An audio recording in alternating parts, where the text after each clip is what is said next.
On any list of complex ecosystems in games, I think a lot of people's first thought would be Red Dead Redemption 2. And that's for good reason.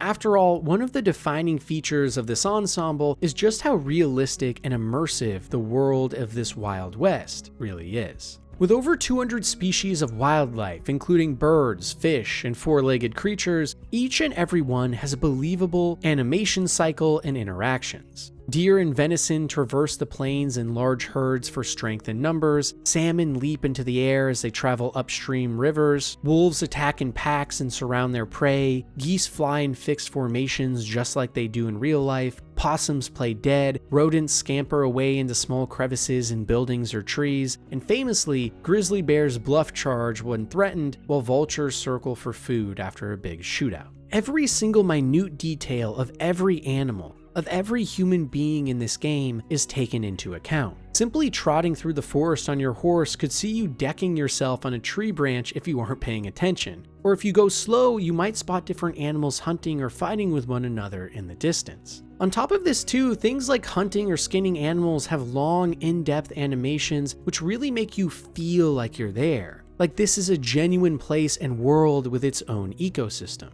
For example, you can't just kill a deer and get instant money in your pocket. You have to skin it, clean it, or hitch it on the back of your horse as you walk your way miles through breathtaking canyons to the nearest town to barter. But as cool as these natural scenes are and the ecosystems that bud within them, maybe the most impressive and complex part about this tapestry in Red Dead are the human beings surrounding it all. And that's because every single NPC in the game, no matter how insignificant, will rationally react to anything you do. If you taunt them, they will cower or fight back, and if you treat them with respect, usually they will too. Shoot your gun in the air randomly in the town square, half the citizens will start running while the other half will pull out guns of their own and start fights with you on the fly while shit-talking with context of everything you've done before. It's such a complex system, in fact, that literal scientific papers have been written on Red Dead Redemption 2 about its Western American town dynamics and natural ecology depictions of the Wild West, which are so accurate at times that they can provide real educational values for those playing.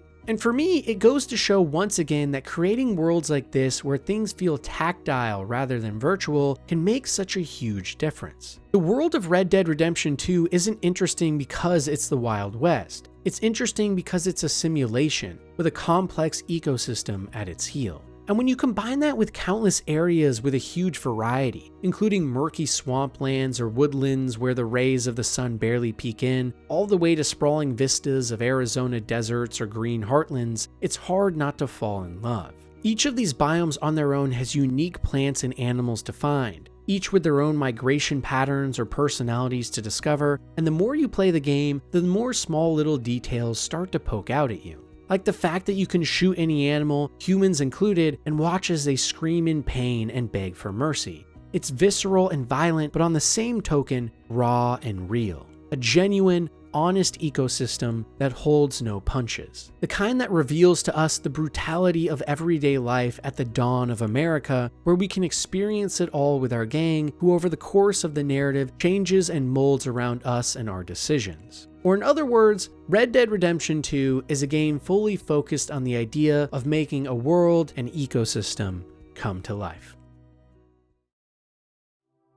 In any video game aiming to create a complex and lively ecosystem, usually the bar is set fairly low. And that's because creating complex games is hard. It requires countless systems all interacting with one another at the same time in believable ways, radical realization for any action we take, and a robust engine for physics, NPCs, locations, and more. But ironically enough, one of the best ways to make a game like this, the type that genuinely forms a life of its own, is by putting the power in the hands of players. Not just in how they want to play, like say immersive sims, but in how economies, hierarchies, and political systems even form from the outset.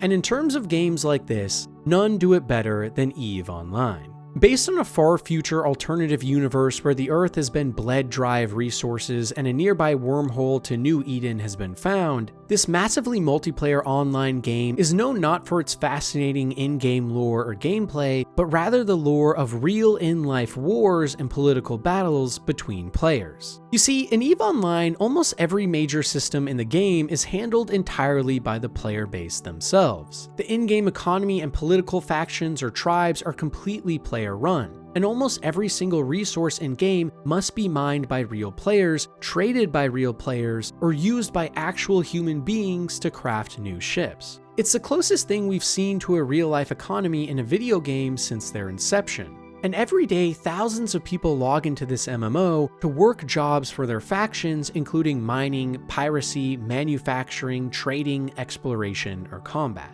And this means in order to get materials to build your favorite spaceship or upgrade your plasma cannon, you need to barter with other players and entire factions alike, many of which consist of thousands of people all working together towards singular goals in order to beat out competition. There are full supply chains and teams of management for even simple tasks like extracting ore from a planet's surface. And that's because you need players to spend hours mining, while others manage people and make sure no one is stealing, accountants to help keep track of finances, militia forces to protect from wannabe pirates or rival factions, and traders who barter for best prices on the open market. While many other games talk about mega corporations and how evil or crazy they can be, EVE Online shows us firsthand how these corporations can form and what kind of power they can have. Because each and every one of these cogs in the machines of these mega corporations that are player-made is an individual person with their own ambitions too.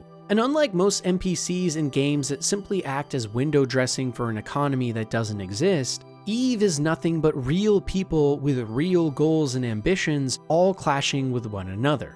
It's a capitalist paradise, and because of that, EVE Online is a breeding ground for emergent storytelling and narratives about conflicts between people, all fighting for scarce resources or political gain. For example, back in 2014, there was a massive battle known as the Bloodbath of BR5RB, which saw hundreds of players all meeting together in one system to fight over a dispute between two of the biggest factions in the game. Other more recent altercations as well, like the war in star system FWST-8, saw the destruction of thousands of player ships, all totaling a loss of millions of dollars worth of assets, one of the most catastrophic financial losses in video game history outside of Concord. And in this case, entirely caused by players infighting, not a game just being disliked by everyone. And it's things like this that make EVE Online such a special and interesting world for a game to take place in. An entire ecosystem that is player-run and controlled first and foremost, with decades of history including sleazy megacorporations gaining monopolies over certain manufacturing goods, or year-long wars over territorial disputes that literally bankrupted people in real life as they tried to keep their factions afloat. And things like this can only happen because of how deep the systems in the game are. Discovering new materials to craft with, burning fuel and having to spend money on upkeep of ships, or even figuring out how to mine certain materials at all takes time and money, which has resulted in many new factions being born to meet the demands of players just trying to keep up with having cool new ships. And along with the rise of all of these factions has come endless jockeying for power and control over the populace. In fact, entire new religions and political ideologies have spawned in this world, which seek to garner as much player support as possible. And this support is rewarded with real in-game influence to control specific star systems and the rules and regulations in each.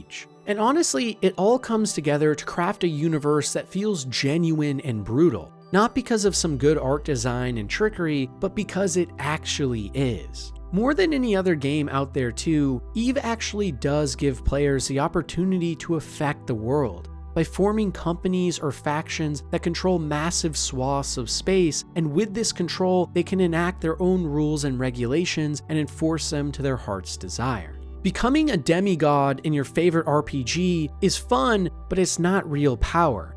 But becoming the head of one of these top forces in EVE Online gives you genuine, real, financial gain even at times. It's a fascinating concept in general, and it's the perfect example of a game that focuses on ecosystems and freedom above all else. Whereas in other MMOs or RPGs, the bedrock is usually leveling up your character or quests with cool choices and consequences, EVE Online does away with most of that, and instead lives under the mantra that nothing can possibly be more complex and fun than the human mind itself. And it's a great case study into the idea that complexity and freedom are key to what makes games awesome in the first place. After all, there's a reason many of the players who first started playing EVE Online over a decade ago are still utterly addicted to this day. It's a game with an ecosystem at a level of complexity that is truly unrivaled even in the MMO space, and provides players with a true economy, real political back and forth, genuine hierarchical structures and societal decisions to make, and above all, captures the heroic idea in all of us that we could one day become so great we actually affect the world. And really, EVE is just another fantastic instance of a game that shows exactly why complex and deep ecosystems and mechanics in games can be so fun, that help us craft stories we never forget. As strange as it sounds, sometimes the most alive feeling universes are also the most dead. And to prove this point, let's continue our discussion of complex game ecosystems with Stalker 2. Set in the Chernobyl exclusion zone of Ukraine after the disastrous explosion of the plant, and in this universe also the subsequent top-secret scientific experiments that cause strange anomalies to occur, this place is anything but normal. It's home to poltergeists that turn invisible and stalk you at night, monstrosities that can use their mind to make your guns levitate and shoot at you, and most terrifying of all, other human beings whose ruthlessness knows no bounds. But while the main narrative of the game and strangeness can be quite enjoyable at times, the real star of the show is the environment it all takes place in, and the systems that make it come alive. Primarily, the game is supported by what is called the A-Life system, a fully artificial simulation of all living creatures in the zone, which allows for dynamic things to happen on the fly no matter where you go. For example, even during main story missions, you might be in the middle of doing an important objective only to hear a battle breaking out outside that wasn't intended by the developer at all. As you walk through the wilderness, you will constantly find droves of wildlife or bandits and looters coming into contact with one another, usually resulting in fights of which you can join in on either side or wait things out and scavenge in the darkness afterwards. It makes each and every step you take through this world feel meaningful and dynamic, where stories form not just from pre-planned quests, but events naturally happening out in the world as well. Animals actually act like animals and hunt each other for food, and scavengers actually roam the world looking for supplies to survive rather than just being set dressing like most other games. You can watch as someone steals something from a house and then follow them all the way back to the local town and watch them sell those same items to different vendors. It feels really immersive and really good.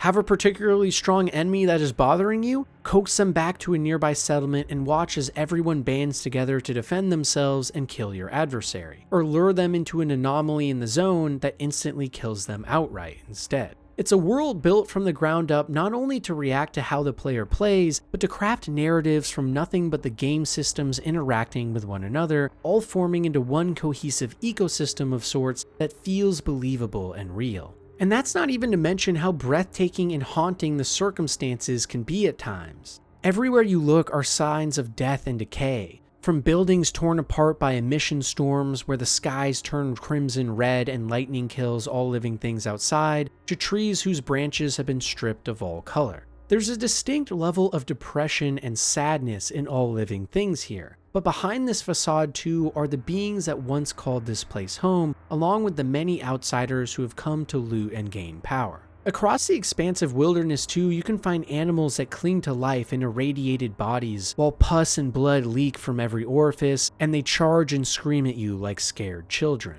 It's a horrifying scene for sure, but it makes the entire zone feel grounded and immersive in an eerie yet calming way. The world genuinely feels like a living, breathing mind of its own at times, and it makes playing the game so engaging. In battles, ammo and firepower are scarce and weapons break down, meaning you will constantly be fighting to survive even against mundane enemies. Each and every shot from the barrel of your gun or slash of your knife feels visceral and brutal, and this is only heightened by immaculate sound design that is gruesome in close quarters and introspective at a distance. And there's so many times in game you will find yourself sneaking through the woods late at night as rainfall envelops you, or making your way through an abandoned research facility and you will just stop and look around you to take it all in. You can tell that these places used to be something else, there's a history to them that has been taken over by the evil atrocities that have taken place here, and it makes you yearn for a past that doesn't even exist, and mourn for the lost lives of those you have never even met.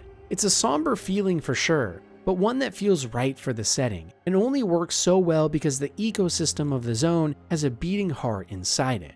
And more than any other post-apocalyptic setting like say Fallout or Underrail, Stalker really sells the idea that you are living in an actual place that is suffering, an ecosystem on the verge of death, an environment that has to fight each and every day to survive, and you get to see that play out firsthand as you venture around the multiple areas and explore. Rainworld is a game that is practically made from the ground up with the idea of creating a living, breathing world. And that's because everything in the procedural universe of Rainworld has a life of its own. Every creature and monster you encounter, including yourself, a slug cat, has procedurally generated animations and AI, which means simply doing things like jumping, walking, or interacting with the environment cascades into fully emergent and complex moments that make the world feel real. For example, near the beginning of the game, you can encounter a wide variety of large lizards, usually traveling together in packs. But you see, these monsters don't just spawn in when you load into the map. Rather, as you play through the game, all of these lizards, and all other animals and plants alike, are simultaneously living out their lives. This includes hunting for food, socializing with other creatures, mating, and even changing parts of the environment as they move through them. And that means that when you stumble upon the lizards in the early environments, not only will it always be different than how you saw it before on previous playthroughs, but how your interactions go with them can vary widely. For example, some of the lizards have the ability to quickly propel themselves in midair towards you to strike, while others communicate using their minds with others in their species to form a hive mind of sorts that hunts you down from multiple angles. And each and every lizard also has their own personality and AI, which means some might be more docile than others, allowing you to feed them their favorite food, after which they will follow you and protect you, whereas some will remain very territorial and not let you near their nests by any means.